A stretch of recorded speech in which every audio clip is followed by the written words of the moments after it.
Hello everybody, मैं Deepak Yadav from pro cyber security. I hope कि आप लोग बहुत अच्छे होंगे। तो आज के इस वीडियो के अंदर हम स्टार्ट करने जा रहे हैं फायरवॉल सीरीज का फर्स्ट वीडियो। तो चलिए स्टार्ट करते हैं और जो फायरवॉल हम पढ़ने जा रहे हैं उसके बारे में हम बात करते हैं। जो फायरवॉल हम स्टार्ट करने जा रहे हैं उसका नाम है Cisco ASA। Only for Cisco company नहीं जो फायरवॉल बनाती है, बहुत सारे वेंडर्स हैं जो फायरवॉल्स बनाते हैं, जैसे चेक पॉइंट है, पालो आल्टो है, फोर्टीगेट है, जूनिपर है। ऐसे बहुत सारी कंपनीज हैं जो फायरवॉल्स बनाती हैं, लेकिन हम जो स्टार्ट करने जा रहे हैं सीरीज के अंदर वो सिस्को ASA हम कवर करेंगे। ऐसा नहीं ओनली फॉर सिस्को ASA ही हम कवर करेंगे। फायरवॉल जितने भी वेंडर्स के हैं उन सबके कॉन्सेप्ट सेम है, लेकिन सबके थोड़े मतलब टेक्निक यूज अलग है कि उनका यूज करने का जो तरीका है वो सब थोड़ा बहुत अलग हो सकता है। लेकिन जो एल्गोरिथम्स हैं, जो भी चीज हम पढ़ेंगे वो सारे सेम है सबके, ठीक है। कुछ स्पेसिफिकेशन, थोड़े बहुत फीचर्स अलग हो सकते हैं एक दूसरे से। वो सारी चीजें हम कवर करेंगे इन फ्यूचर और भी वेंडर्स को, लेकिन अभी के लिए हम जो ये सीरीज स्टार्ट कर रहे हैं वो सिस्को ASA की स्टार्ट कर रहे हैं। तो चलिए अब स्टार्ट करते हैं और सबसे पहले हम जानते हैं कि फायरवॉल की हमें जरूरत क्यों होती है, ठीक है।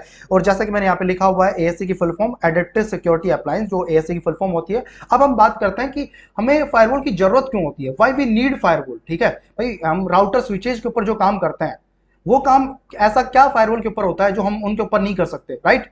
तो हमें फायरवॉल की जरूरत क्यों है, तो उसके बारे में हम पहले बात कर लेते हैं। जैसा कि मैंने यहाँ पे लिखा हुआ है, टू प्राइमरी रिक्वायरमेंट्स होती है अकॉर्डिंग हमारे रियल टाइम नेटवर्क के लिए जो हमें चाहिए होती है, और जो मैंने यहाँ पे लिख रखा है उसके बारे में आप लोगों को समझाऊंगा अभी, और प्रैक्टिकली इंप्लीमेंट करके देखेंगे हर एक चीज को हम, ठीक है। और जो भी पॉलिसीज फायरवॉल के ऊपर बनेंगी वो सारी चीजें मैं आप लोगों को बताता जाऊंगा, जैसे जैसे स्टेप मैं आप लोगों को बताऊंगा, बस आप लोगों ने वैसे वैसे आप लोगों ने फॉलो करना है, ठीक है। All inside user should be able to communicate with internet. इस लाइन का मतलब क्या है कि जैसे मान लो मैं वाईफाई के साथ कनेक्ट हूं, तो जितने भी लोग वाईफाई के साथ कनेक्ट है तो इंटरनेट के साथ कम्युनिकेट कर पाए, ठीक है। और नेक्स्ट यहाँ पे लाइन लिखी हुई है, इस लाइन का मतलब क्या है इसके बारे में अभी मैं समझाऊंगा आप लोगों को। Any unwanted packet coming from outside network should be denied. तो इस लाइन का मतलब क्या है, तो इसके बारे में हम बात करते हैं। जैसे मान लो कि भाई मैं वाईफाई के साथ कनेक्ट हूं, तो मैं इंटरनेट को कनेक्ट कर पाऊं, मतलब कोई भी मैं सर्विस को यूज करना चाहता हूं, कोई भी वेबसाइट को मैं सर्च करना चाहता हूं तो मैं उसे यूज कर पाऊं। लेकिन आउटसाइड नेटवर्क से कोई अनवांटेड पैकेट मेरे नेटवर्क के अंदर नहीं आना चाहिए, मतलब हमारे प्राइवेट नेटवर्क के ऊपर नहीं आना चाहिए। तो इनका मतलब क्या है, तो एक बार मैं GNS3 एक बार ओपन कर लेता हूं और एक बार मैं आप लोगों को समझाता हूं। और ये जो इंटरफेस आप लोगों को दिखाई दे रहा है ये GNS3 है। जैसे हम CCNA के लिए यूज करते हैं सिस्को पैकेट ट्रेसर, ऐसे ही CCNP लेवल पे ऊपर हम यूज करते हैं GNS3, थोड़ा एडवांस वर्जन है, ठीक है। और हम यूज करेंगे ईव का, ठीक है। तो वो सारी चीज मैं आप लोगों को बताऊंगा कि कौन सा सॉफ्टवेयर, कौन सा टूल हमने यूज करना है। तो समझाने के लिए मैं अभी के लिए यहाँ पे यूज कर रहा हूँ GNS3 का। मैं कोई प्रैक्टिकल नहीं कर रहा हूँ, बस समझाने के लिए मैं यहाँ पे यूज कर रहा हूँ कि हमें फायरवॉल की जरूरत क्यों पड़ती है, ठीक है। कि हम राउटर स्विचेज के ऊपर जो काम करते हैं, तो क्या वो काम राउटर स्विचेज के ऊपर नहीं हो सकता जो हम फायरवॉल के ऊपर करते हैं, ठीक है। तो वो चीज मैं आप लोगों को बताने जा रहा हूँ कि राउटर के ऊपर क्या पॉसिबल नहीं है और फायरवॉल के ऊपर क्या चीज पॉसिबल है, ठीक है। तो हमें जरूरत क्यों पड़ती है एक फायरवॉल की, तो उसके बारे में आप लोगों को समझाने जा रहा हूँ। बस आप लोगों ने वीडियोस को फॉलो करते रहना, आप लोग बहुत इजीली समझ जाओगे। बहुत इजी कंटेंट मैंने आप लोगों के लिए तैयार किया, ठीक है। तो मैं यहाँ पे 3 राउटर्स ले लेता हूँ, ओके। जैसा कि मैंने आप लोगों को ऑलरेडी बोला है, जब स्टार्ट लर्निंग वाले वीडियो के अंदर, फर्स्ट वीडियो के अंदर, इससे पहले मैं बोल चुका हूँ फायरवॉल सीखने से पहले आप लोगों को CCNA का कंटेंट पहले अच्छे से आना चाहिए, ठीक है, जिससे आप लोगों को समझने में थोड़ी आसानी होगी, ओके।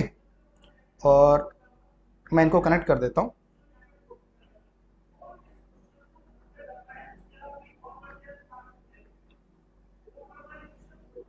और कनेक्ट करने के बाद मैं इनके इंटरफेसेस को ऑन कर देता हूँ, और मैं इसे मान लेता हूँ ये हमारा क्या है, ये इनसाइड नेटवर्क है, ठीक है।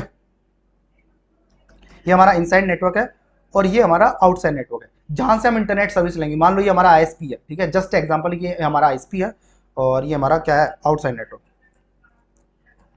ये आउटसाइड नेटवर्क है और यहाँ पे प्राइवेट नेटवर्क डला हुआ है 10.0.0.1 है, और यहाँ पे मान लो मैंने 10.2 डाल दिया है, और यहाँ पे मैं पब्लिक नेटवर्क ले लेता हूँ 20.1, और यहाँ पे 20.2, ओके। और इनको ऑन कर देता हूँ।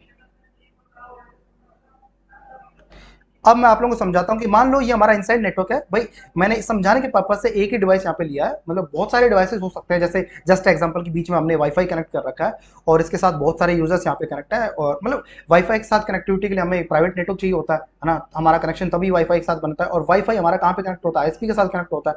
देन हम इंटरनेट सर्विस यूज करना चाहते हैं वाईफाई के थ्रू, तो वाईफाई हमें इंटरनेट सर्विस नहीं देता। तो इसके लिए हम किसका यूज करेंगे, भाई यहाँ पे मुझे इंटरनेट यूज करना है। भाई मैं चाहता हूँ कि ये डिवाइस हमारा कम्युनिकेट कर पाए कहाँ पे, ISP के ऊपर कम्युनिकेट कर पाए। तो इसके लिए हम किसका यूज करेंगे, भाई इंटरनेट सर्विस यूज कर पाए। नॉर्मली हमें कनेक्शन बनाना है तो हम एज ए स्टैटिक राउटिंग का यूज करके या राउटिंग का यूज करके, डायनेमिक राउटिंग का यूज करके हम कनेक्शन स्टैब्लिश कर सकते हैं। तो मैं यहाँ से कनेक्शन बनाना चाहता हूँ यहाँ के लिए, तो मैं यहाँ पे क्या यूज करूंगा, मान लो मैं स्टैटिक राउटिंग यहाँ पे कॉन्फ़िगर कर देता हूँ, IP राउट, ठीक है। और कौन से नेटवर्क के साथ कनेक्ट करने जाता हूँ मैं 20.0.0, मतलब आउटसाइड नेटवर्क या डिफॉल्ट राउटिंग मैं यहाँ पे कॉन्फ़िगर कर देता हूँ 0.0.0। ये सारी चीजें आप लोगों को ऑलरेडी पता होना चाहिए, डिफॉल्ट राउटिंग क्या होता है, ठीक है, और स्टैटिक राउटिंग क्या है। यदि आप लोगों को नहीं पता तो पहले उनको जरूर पढ़ लीजिएगा, 0.0.0 और 10.2, ठीक है। देन अब ये मेरा डिवाइस कहाँ पे कनेक्ट हो जाएगा, यहाँ पे, मतलब इसका कनेक्शन यहाँ पे स्टैब्लिश हो जाएगा। भाई डायरेक्ट कनेक्शन बनेगा नहीं क्योंकि डिफरेंट नेटवर्क के ऊपर है, राइट। जो चीज मैं आप लोगों को समझाने जा रहा हूं, बस आप लोगों ने देखते जाना है कि हमें फायरवॉल की जरूरत क्यों पड़ती है, वो चीज मैं यहाँ पे बताने जा रहा हूँ, ठीक है। तो अब मेरा कनेक्शन यहाँ पे बन जाएगा, ठीक है। अब लेकिन मुझे इंटरनेट सर्विस यूज करना है, तो क्या मेरा यहाँ से कनेक्शन बनने से मेरा इंटरनेट कनेक्शन यहाँ पे चल जाएगा? इंटरनेट तो नहीं चलेगा। इसके लिए मुझे किसका यूज करना पड़ेगा भाई? इंटरनेट चलाने के लिए मुझे किसका यूज करना पड़ेगा? नेट का। तो मैं यहाँ पे नेट कॉन्फ़िगर कर देता हूँ, और नेट के ऊपर मैंने ऑलरेडी काफी सारे वीडियोस बना रखे हैं। यदि आपको नेट के बारे में कुछ नहीं पता तो पहले उन वीडियोस को देख लीजिएगा, ठीक है। तो मेरी फर्स्ट जो प्लेलिस्ट है हमारी CCNA की, उसके अंदर मैंने बता रखा है, तो उनको एक बार कवर कर लीजिएगा, ठीक है, जिससे आप लोगों को समझने में आसानी होगी। तो मैं यहाँ पे मान लो नेट कॉन्फ़िगर कर देता हूँ, और इस डिवाइस के लिए मैं यहाँ पे पब्लिक एड्रेस ट्रांसलेट कर देता हूँ। नेट का यूज होता है पब्लिक टू प्राइवेट या प्राइवेट टू पब्लिक। नेट का जो मेन यूज होता है प्राइवेट नेटवर्क को पब्लिक नेटवर्क में कन्वर्ट करने के लिए हम इसका यूज करते हैं। और 3 टाइप का नेट होता है, स्टैटिक, डायनेमिक और पैड। उनके बारे में अभी हम डिस्कशन नहीं कर रहे हैं, लेकिन जो चीज मैं यहाँ पे बताने जा रहा हूँ वही चीज मैं आप लोगों को बता रहा हूँ। तो मैं यहाँ पे नेट कॉन्फ़िगर कर देता हूँ, देन ये डिवाइस हमारा इंटरनेट के साथ कनेक्शन, इसका कनेक्शन यहाँ पे बन जाएगा, ओके। अब हम चाहते हैं कि ये डिवाइस आउटसाइड नेटवर्क के साथ कम्युनिकेट कर पाए, लेकिन हम चाहते हैं कि ये वाला डिवाइस, मतलब यहां से मैं यदि 10.1 के ऊपर कम्युनिकेट करता हूं या पिंग करता हूं तो वहां पे मेरा कनेक्शन नहीं बनना चाहिए, ठीक है। तो मैं यहां से कनेक्शन नहीं बनना चाहिए, तो इसके लिए मैं क्या करूं भाई, यहां पे मैं ACL कॉन्फ़िगर कर देता हूं। तो ACL के थ्रू हम परमिशन दे सकते हैं किसी स्पेसिफिक डिवाइस को, या किसी स्पेसिफिक IP के ऊपर कोई स्पेसिफिक सर्विस को आप डिनाई करना चाहते हो तो हम कर सकते हैं, राइट। तो अब मैं यहाँ पे मान लो ACL कॉन्फ़िगर कर देता हूँ, देन मेरा कनेक्शन यहाँ पे नहीं बनेगा, ठीक है, और ये वाला मेरा डिवाइस यहाँ पे कनेक्शन बना सकता है। तो आप लोग यही सोच रहे होगे, तो ACL के थ्रू हम इसे डिनाई कर सकते हैं। लेकिन ये काम किसके ऊपर नहीं हो सकता? जो दोनों कंडीशंस मैंने यहाँ पे लिखी हुई है, इनसाइड नेटवर्क आउटसाइड नेटवर्क के साथ कम्युनिकेट कर पाए, लेकिन आउटसाइड नेटवर्क हमारा इनसाइड नेटवर्क के ऊपर कम्युनिकेट नहीं करना चाहिए। मतलब अनवांटेड, मान लो कि कोई अटैक करना चाहता है हमारे नेटवर्क के ऊपर, राइट, भाई कोई बाहर से हमारे आउटसाइड नेटवर्क से हमारे नेटवर्क के ऊपर कम्युनिकेट करना चाहता है, तो हम नहीं चाहते कि आउटसाइड नेटवर्क हमारे नेटवर्क के ऊपर, इनसाइड नेटवर्क के ऊपर कम्युनिकेट करे। तो इसके लिए हम किसका यूज करेंगे? ACL का यूज करेंगे, और इनसाइड नेटवर्क के लिए आउटसाइड नेटवर्क हम डिनाई कर देंगे ACL के थ्रू, राइट। और देन हमारा कनेक्शन यहाँ पे नहीं बनेगा।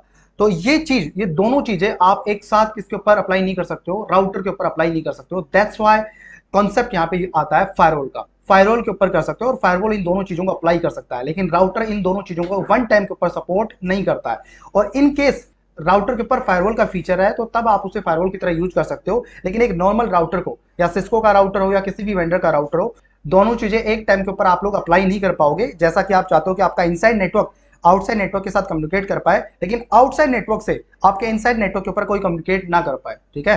तो आप ACL के थ्रू आप ब्लॉक कर दोगे, लेकिन आपका आउटसाइड नेटवर्क ऐसे डिनाइड नहीं होगा। दोनों चीजें आप एक साथ अप्लाई करते हो। ये चीज सपोर्ट करता है ओनली फॉर फायरवॉल, और फायरवॉल के ऊपर ये आप अप्लाई करके इन दोनों चीजों को सपोर्ट करवा सकते हो। दैट्स व्हाई हम यूज करते हैं फायरवॉल का। तो यही कॉन्सेप्ट आप धीरे धीरे हम समझेंगे, बहुत सारी पॉलिसीज हम बना के देखेंगे फायरवॉल के अंदर, और क्या क्या चीजें इसके अंदर होती हैं। और ये कॉन्सेप्ट पूरा हमारा स्टेटफुल फायरवॉल के अंदर रन होता है। तो ये चीज, ये कॉन्सेप्ट हम नेक्स्ट वीडियो के अंदर समझेंगे, और इसी चीज को हम प्रैक्टिकली इंप्लीमेंट करके भी देखेंगे कि हमारा इनसाइड नेटवर्क जो है आउटसाइड नेटवर्क के साथ कम्युनिकेट कर पाए, और आउटसाइड नेटवर्क हमारा इनसाइड नेटवर्क के साथ कम्युनिकेट ना कर पाए। तो हम स्पेसिफिक अनवांटेड ट्रैफिक को भी हम ब्लॉक करना चाहते हैं, तो वो फायरवॉल के ऊपर कर सकते हैं और राउटर्स के ऊपर नहीं कर सकते, ओके। तो आई थिंक आप लोग समझ गए होंगे। यदि आप लोगों को नहीं समझ में आया तो हर वीडियो को आप लोगों ने 1 से 2 बार जरूर देखना है। यदि नहीं समझ में आता तो उसको कवर जरूर कर लेना है, बार बार आपने वीडियो को देखना है, तभी आगे बढ़ना है, वरना आपको समझ में नहीं आएगा। क्योंकि फायरवॉल इतना आसान नहीं है, लेकिन बहुत आसान है यदि स्टेप बाय स्टेप आप लोग चलोगे तो, ठीक है।